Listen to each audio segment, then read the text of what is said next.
If you listen closely to many legendary guitar solos, you'll notice something interesting. They often start or end with a string bend. In this video, I want to share with you a few examples of this just off the top of my head. The first one is Hotel California. You've got this epic ending solo, and the first phrase right out of that break starts with this huge string bend. It goes.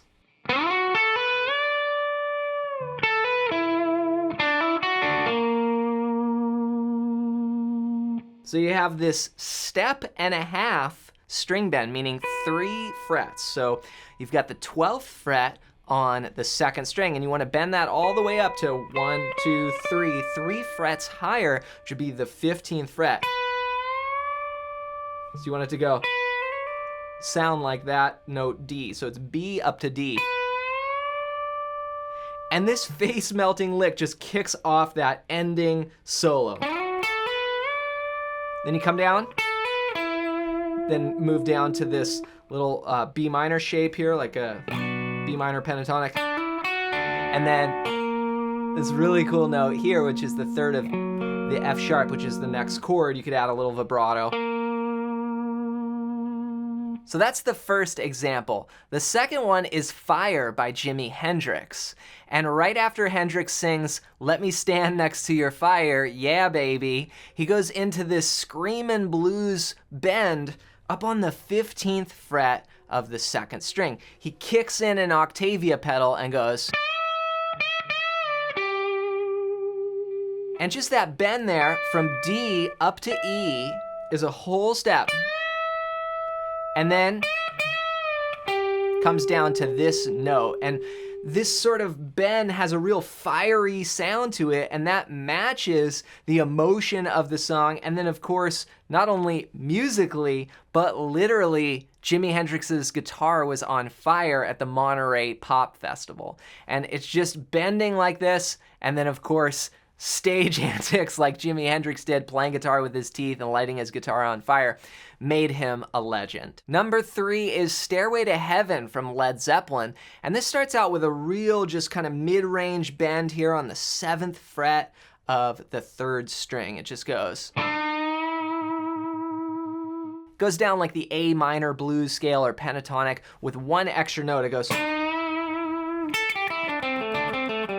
that note there because the chord goes to F. But the idea there is you're bending right in just this meaty area of the guitar. And there's a lot of bends in this song. You know, he keeps on going.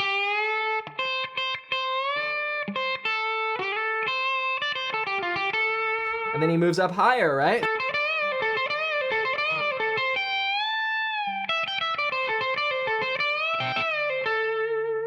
So much in there. And then when he finishes, as the whole solo just keeps winding up the fretboard, he ends with this.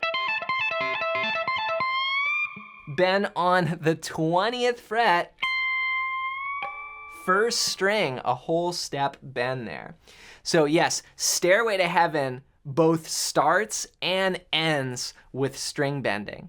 And if you look at, as I said, many famous solos in case after case, you're gonna find this, and there's a reason for it.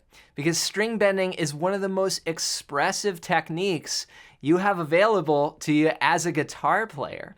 But there's something you gotta be careful of too, because if you don't have your string bending together, then it can be equally expressive, but in the wrong way. For instance, if you go back to this sort of A minor key here from Stairway to Heaven, and you bend, let's say you bend this note, you know, you wanna go and get it up a whole step, but you go and go just under pitch against the A minor, that's gonna sound pretty dissonant. You can easily, a player can end up sounding like a whiny cat, you know? Just kind of hitting notes out of key. Or vibrato as well is another important thing that, you know, if a player doesn't have a smooth vibrato, they can sound like, you know, too wobbly or uneven. So beware of these things. And to help you, if you've struggled with this, then go to johnmclennan.com/bluescales and get your hands on my free blues scale PDF guide.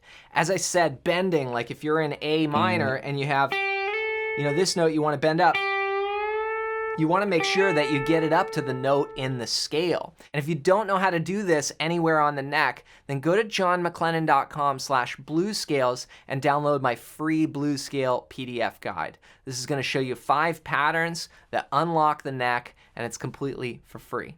As always, hope you enjoyed this video. If you did, you might like this one next.